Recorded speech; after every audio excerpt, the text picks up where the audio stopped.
U S نے جو Venezuela پہ حملہ کیا اور وہاں کا سرونگ پریزیڈنٹ جس کو رات کو ابڈکٹ کر کے ہینڈ پک کر کے وہاں سے سوتے ہوئے اٹھا کے لے آئے، اس چیز کی غمازی کرتا ہے کہ دنیا میں جنگ کے ڈائنامکس تبدیل ہو گئے۔ یہ اسی طرح کا آپریشن کیا گیا جس طرح چند سال پہلے پاکستان میں اسامہ بن لادن کو پک کیا گیا ایبٹ آباد سے، جہاں پہ وہ ملٹری، جہاں پہ کاکول ملٹری اکیڈمی ہے، بالکل اس کے برابر میں ہائیڈ آؤٹ کیا ہوا تھا اسامہ بن لادن کو۔ وہاں سے یو ایس نے جا کے آپریشن کیا اور فورسز کو الیجڈلی، پاکستانی فورسز کو، پاکستانی ملٹری کو الیجڈلی علم تک نہیں ہوا۔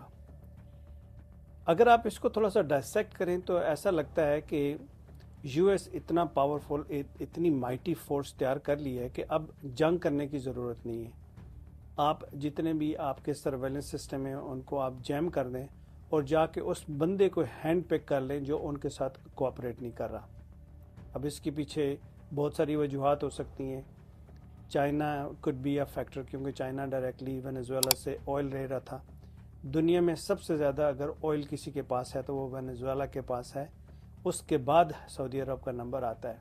تو اگر اگر چائنا وینزویلا سے آئل لینا شروع کر دیتا یا جس طرح وہ خریدنا چاہ رہا تھا، تو obviously balance of power shift ہو رہا تھا، جس کو امریکہ نے پہلے سے بھانپ لیا اور اس کو اپنے کنٹرول میں لے لیا۔ سو یہ اکنامکس کی، یہ پرسنل انٹرسٹ کی، یہ ملکی مفادات کی جنگ ہے۔ اب اس میں پاکستان کے لیے کیا سبق ہے؟ تو اس کے لیے سبق اتنا ہی ہے کہ یہ سمجھ لیں کہ پوری دنیا میں ہر ملک اپنے ملکی مفادات کے لیے فیصلے کرتا ہے، اور جب آپ کی ملکی مفادات آپ کی ذاتی مفادات پہ برتری رکھتے ہو تو قوم، فوج، عوام، میڈیا سب آپ کے ساتھ ہوتے ہیں۔ لیکن انفارچونیٹلی پاکستان میں اس کا الٹ ہوتا ہے کہ ایک شخص کی سیٹ کے لیے، ایک شخص کی نوکری کی طوالت کے لیے پورے ملک کو داؤ پہ لگا دیا جاتا ہے، اور اپنے جتنے بھی سارے ایسٹس ہیں، جو بھی اپنے ریسورسز ہیں، ان سب کو جیپرڈائز کیا جاتا ہے صرف اس وجہ سے کہ آپ نے اپنی نوکری بچانی ہے۔ حالانکہ یہ سارے ایسے ریسورسز ہیں جن کو ہم استعمال کر سکتے تھے اپنے ملک کی ترقی کے لیے، اپنی ملک کی بہتری کے لیے۔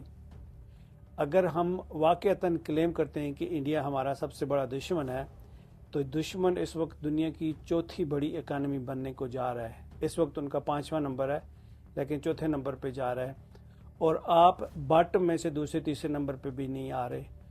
آپ کو یہ سوچنا ہوگا کہ آپ کی پالیسیز، آپ کی پولیٹیکل منورنگ اتنی ڈینجرس ہو گئی ہے کہ جس نے ملک کی سلامتی کو خطرے میں ڈال دیا ہے۔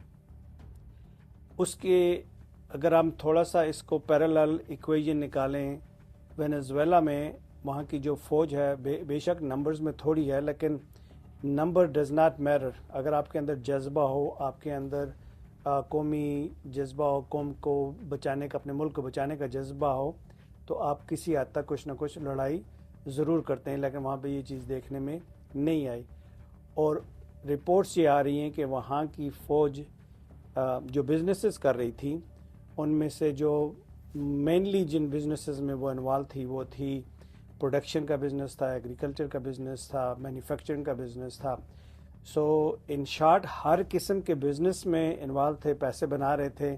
وہاں کا بھی جو آرمی چیف ہے اس نے اپنے آپ کو امیونٹی دلوا رکھی تھی اور اپنے آپ کو انٹچیبل کہتا تھا۔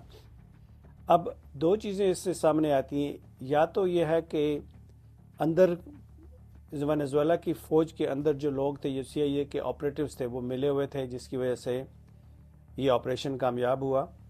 اور دوسرا یہ ہے کہ وہاں کی جو آرمی ہے اس نے آلریڈی کوئی انڈرسٹینڈنگ کر رکھی ہے یو ایس کے ساتھ، کیونکہ اس وقت وہاں پہ جو گورنمنٹ بن چکی ہے، یو ایس کا کلیم ڈفرینٹ ہے، لیکن وہاں پہ گورنمنٹ بن چکی ہے، اور وہ ابھی تک لوکل کنزمپشن کے لیے کہہ دیں کہ جو کرنٹ پریزیڈنٹ ہے، جس کو اس وقت یو ایس میں ٹرائل کیا جاتا ہے، وہ ہی is still an elected president. So یہ ساری چیزیں ہمارے سامنے ہیں۔